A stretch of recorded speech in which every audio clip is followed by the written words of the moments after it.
I'd like to present to you the car that wouldn't die, the Avante.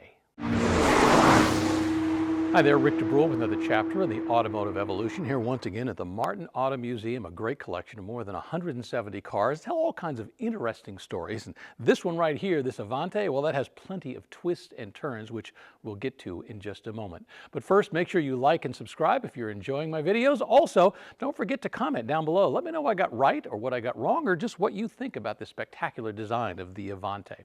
Now, a quick personal aside before I talk about the car. Growing up as a kid, I loved cars. My mom figured that out pretty early on, and she actually wallpapered my room with car wallpaper. All kinds of different designs on there. To be honest with you, I don't remember most of them, but the one car that absolutely sticks out in my mind that I saw every day when I was a kid was the Avante. This spectacular design was on my wall. Now, as a child, I didn't really know anything about the Avante. I just assumed it was some European exotic car. I didn't realize it was an American car built by Studebaker. The Avante was Studebaker's last hurrah. It was really their moonshot at reviving the company in the early 1960s. Now, Studebaker had been around since the 1850s, first making wagons, then transitioning into cars in the early 20th century. By the 60s, though, things were not looking good for Studebaker. Enter the Avante, designed by none other than Raymond Loewy. Yeah, the same guy who designed the iconic Coca-Cola bottle, also the Greyhound bus. He put together a team that had a ridiculously short time frame. I think they had just about a month or so to come up with this design.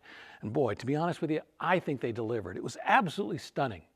And the Avante was able to hit the scene in 1962. And it was unlike anything else on the road. Had no front grille, as you can see up there. Had a streamlined fiberglass body, a futuristic cockpit. And under the hood, they had a 289 cubic inch engine that could be supercharged and push over 170 miles per hour in this car. Now, that would have made it the fastest American production car at the time. It was marketed as America's only 4-passenger high-performance personal car. I'm sure Thunderbird was mad about that. It even set records at the Bonneville Salt Flats, proving it wasn't just a pretty face. But this is where things get tricky. Studebaker had trouble actually building this car. The fiberglass bodies caused all kinds of delays. Every time they tried to get him to roll off the line, well, it was too complicated. As a result, it was probably a little too much they tried, and it was too late. Production in the United States for Studebaker came to an end in 1963. They moved north into Canada. By that time, about 4,600 of the original Studebaker Avantes had been built for 1962 and 1963. But while Studebaker may have faded into the sunset, the Avante was not going to, and let's explain why. After Studebaker shuts down its plant in South Bend, Indiana in 1963, two local Studebaker dealers, Nate Altman and Leo Newman, decide that they don't want this car, this design, to fade into history. So they acquire the rights to the Avante name, the design, and the tooling. And by 1965, they had formed the Avante Motor Company. They set up production in South Bend once again. Now, since Studebaker's original drivetrain supply had pretty much dried up at that point, they went looking for a new source of motors, and they got it from General Motors, a 327 cubic inch engine that was the same engine that you could get in a Corvette back in those days. Now, to distinguish this car, the second generation, from the original, they revived the name Avante, but they called it the Avanti II. Under Altman and Newman's leadership, the Avanti II was marketed as a hand-built, low-production luxury coupe. And the car, well, it retained most of its original styling. There were some refinements over time, included upgraded interiors and more powerful GM engines under the hood. After Nate Altman unfortunately passed away in 1976, his brother Arnold continued to run the company until 1982. That's when it was sold to a gentleman by the name of Stephen Blake. He was a Washington, D.C. businessman. Blake tried to modernize the Avante. He got rid of the Avanti II name, just called it the Avante, and he had plenty of other updates. His ownership, however, didn't last long. Money problems forced him to sell the company in 1986. Over the next several years, the Avante changed hands multiple times, and during this period, the Avante saw some pretty strange body styles introduced, including a 4-door sedan and a much more radical design that was based on the Chevrolet Caprice chassis. That happened in the late 1980s. By the early 1990s, Avante production had once again dwindled. The company passed through more owners, with production resuming sporadically A final attempt at a comeback happened in the early 2000s. That's when Avante cars were pretty briefly being built down in Mexico, once again based on those GM platforms.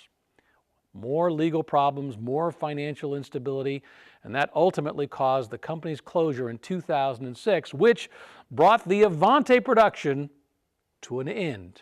Let's take a walk around and a closer look at this Avanti II styling that evolved from the Avante, the original one.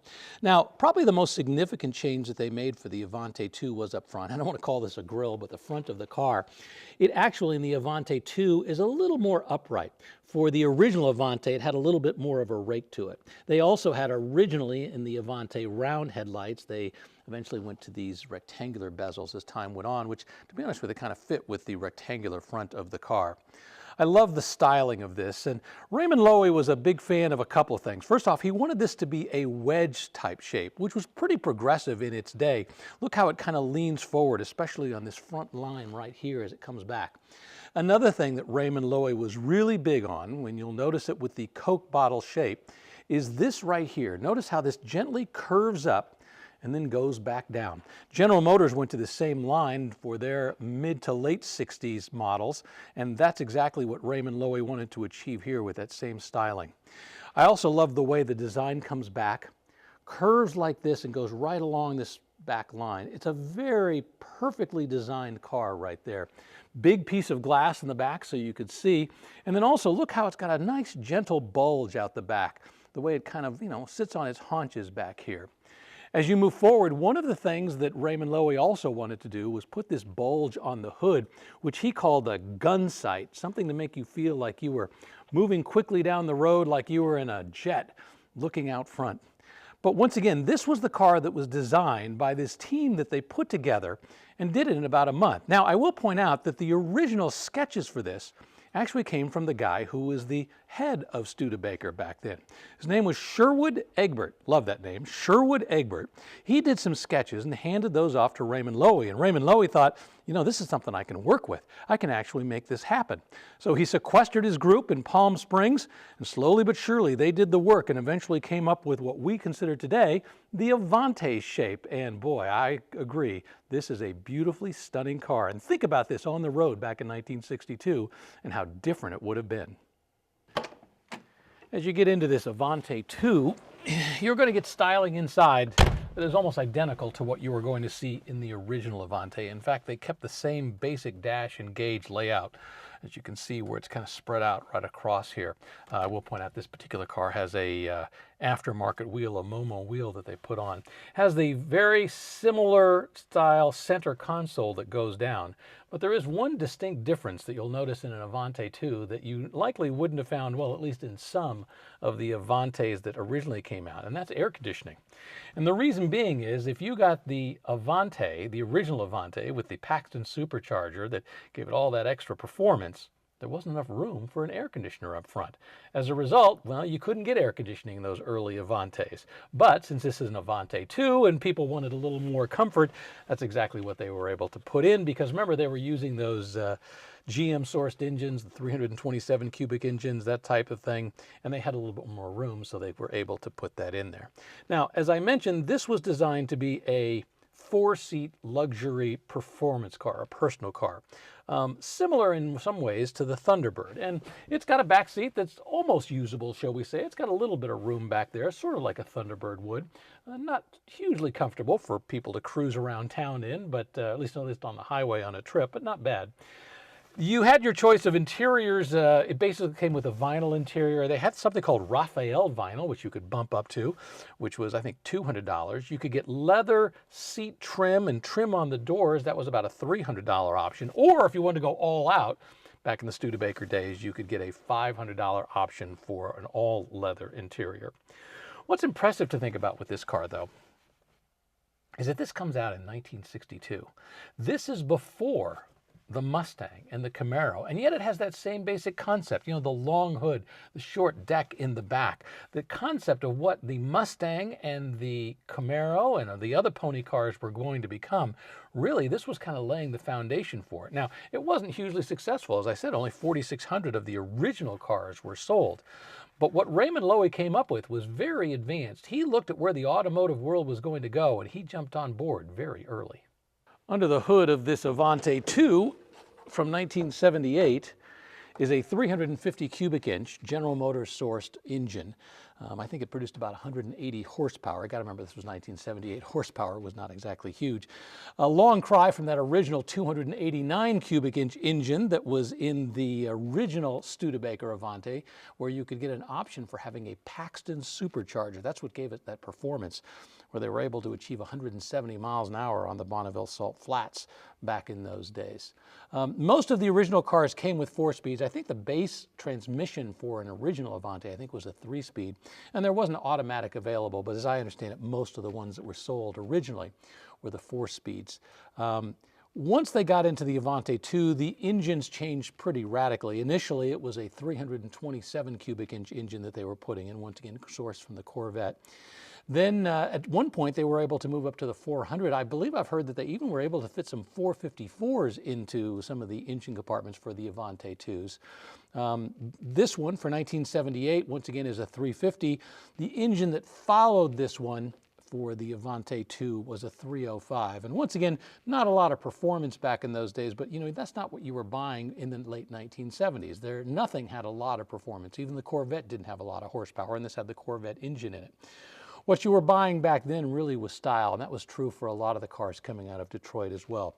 You have to give Raymond Loewy and his team of stylists a lot of credit. The design they came up with in the early 1960s that became the original Avante and then evolved into the Avanti II was a car, a design that really had styling that lasted and held interest for a really long time. Not only was it very forward-looking and forward-thinking in the early 1960s, maybe too much so for a lot of the people who were buying cars back then, but it was a car that people were still willing to buy in 1978 when this Avanti II came out, and later on when people wanted to buy it. Initially, like in those 70s period, they weren't buying this because it was an old-style car. They were buying it because it still had a very modern look and modern feel to it. When you compared it to other cars on the road, guess what? This styling actually did very well. Now, as time went along into the 80s and 90s, yes, it became more of an older style and the concept of buying the car because of what it represented. But through the 60s, the 70s, this still held its styling. The design, actually, that Raymond Loewy and his team came up with, I think looked great on the road back then. If you were considering buying anything, why not buy one of these? Now, it was a little expensive. Remember, this was a hand-built luxury performance car, so most people weren't going to be in the market for buying that kind of thing. But for those who did, those who wanted to buy this car, like this 1978 Avanti II, well, they got exactly what they were looking for. A hand-built car with styling that was very forward, very modern in its day, and even in 1978, still got a lot of attention.